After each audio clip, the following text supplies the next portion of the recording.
পারলাম ডায়রিয়া। তো ডায়রিয়া আমরা কখন বলবো? যখন হচ্ছে যে loose watery stool more than 3 time a day, যখন হচ্ছে একদিনে 3বারের বেশি যখন হচ্ছে যে ওয়াটারি স্টুল পাস করে তাকে কি বলে? ডায়রিয়া বলে। তো এখানে টাইপ যেমন অ্যাকিউট ডায়রিয়া হচ্ছে ক্রনিক ডায়রিয়া।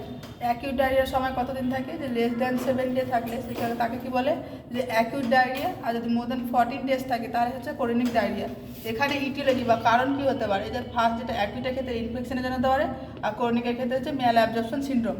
তো মোস্ট কমন কজ দেখা যায় সেটা হচ্ছে যে ক্রনিক ডায়রিয়ার ক্ষেত্রে সিলিয়াক ডিজিজ একটা ডিজিজ হয়, ঠিক সেক্ষেত্রে দেখা যায়।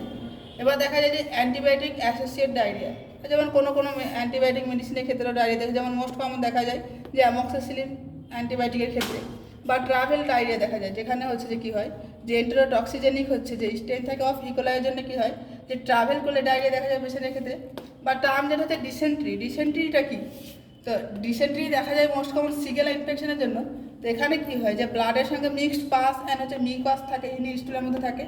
এবার হচ্ছে আর হচ্ছে কজটা কী হচ্ছে, যে অ্যান্টোঅ্যামিবিয়া হিস্টোলিজিয়া। এখানে কী হয়, যে ড্রাগ হচ্ছে কী হিসাবে আমরা দিতে পারি? এখানে ড্রাগ হচ্ছে যে কি মেট্রোডিডাজোল আমরা কী করি পেশেন্টকে দিতে পারি as per physician advice.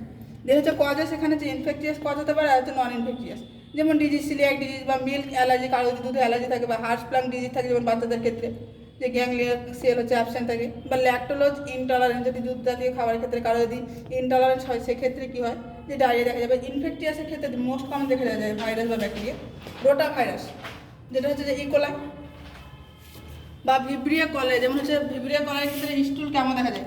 Rice water স্টুল দেখা যায়। বা সালমোনেলা টাইফয়েড ফিভারের ক্ষেত্রে যে স্টুলটা দেখা যায় টাইফয়েড ক্ষেত্রে, সেখানে কি দেখা যায়, যে পিয়া স্যুপ স্টুল। এবং কিছু টার্ম লিখে, যেমন হচ্ছে মালিনা কাকে বলে, যখন হচ্ছে আপার জিআই ব্লিডিং হয় তখন কি হয়, যে ডার্ক ব্ল্যাক স্টুল আসে তাকে কি বলে? মালিনা বলে। আর হেমাট হচ্ছে যে কাকে বলে, এখন লোয়ার জিআই ব্লিডিং হয় তখন কি, যে ফ্রেশ ব্লাড ইন স্টুল আসে, যে ফ্রেশ ব্লাড কি হয় স্টুলের সঙ্গে আসে তাকে কী বলে? হেমাট হচ্ছে যে বলে। এবার হচ্ছে ক্লিনিক্যাল ম্যানিফেস্টেশন, কী কী সাইন সিমটম পেশেন্টের ক্ষেত্রে দেখা যায়। ফার্স্ট যেটা দেখতে পাবো সেটা ডিহাইড্রেশন, ড্রাই মাউথ থাকবে, সানকে নাই থাকবে, টিয়ারলেস, মানে চোখটা কি হচ্ছে ভেতরের দিকে ঢুকে থাকবে, টিয়ারলেস আই থাকবে, যে চোখে জল থাকবে না, ডিপ্রেস ফন্টানেল, বাচ্চাদের ক্ষেত্রে যে সামনের অংশে যেটা থাকে সে নরম অংশটা কী হচ্ছে, ডিপ্রেস হয়ে থাকবে। পোর স্কিন টার্গাস, যে স্কিনটা কী হচ্ছে টেনে দেখলে কী হচ্ছে তাড়াতাড়ি হচ্ছে রিভার্স ব্যাক যাবে না।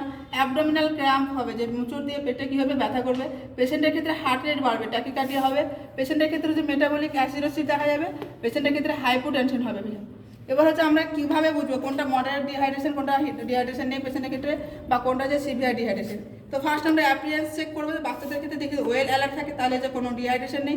যদি রেস্টলেস না থাকে, বাচ্চাদের কাঁধে ইরিটেবল থাকে তাহলে সেখানে যে মডারেট ডিহাইড্রেশন থাকে। এবং বাচ্চাদের লেথার্জি থাকে, আনকনসিয়াস থাকে তাহলে সিভিয়ার ডিহাইড্রেশন থাকে।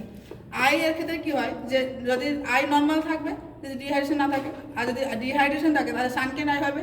ভেরি ডিহাইড্রেশনের ক্ষেত্রে কী হচ্ছে, যে ভেরি সানকেন থাকবে। দেন হচ্ছে থ্রাস্ট, যে নর্মালের ক্ষেত্রে কী হচ্ছে, নর্মাল ড্রিঙ্ক করবে জল বা নর্মাল থ্রাস্ট থাকবে। মডারেটের ক্ষেত্রে কী হচ্ছে, পেশেন্ট থার্স্টি থাকবে, ড্রিঙ্ক করবে, যে বেশি পিপাসা বা বেশি বেশি জল খাবে। সিভিয়ারের ক্ষেত্রে কী হবে, ড্রিঙ্ক হচ্ছে যে পোরলি অর হচ্ছে নট অ্যাবল টু ড্রিঙ্ক, মানে যে জলটা খাবে সে এনার্জিটাও পেশেন্টের ক্ষেত্রে সিভিয়ার ডিহাইড্রেশনের ক্ষেত্রে থাকবে না। দেন হচ্ছে স্কিন পিঞ্চ করে দেখতে হলে, যে গোস ব্যাক কুইকলি, যে আমি বললাম যে মানে কুইকলি কী হবে, যে রিভার্স ব্যাক চলে যাবে 1 সেকেন্ডের মধ্যে, 1 সেকেন্ডে কমলাম। স্লোলি যদি যায় 1 সেকেন্ড সময় নেই তাহলে মডারেট ডিহাইড্রেশন, আর যদি বেশি সময় নেই 2 সেকেন্ডের বেশি তাহলে সিভিয়ার ডিহাইড্রেশন। তো বাকি পোর্শনটা পরের দিন পড়ানো হবে।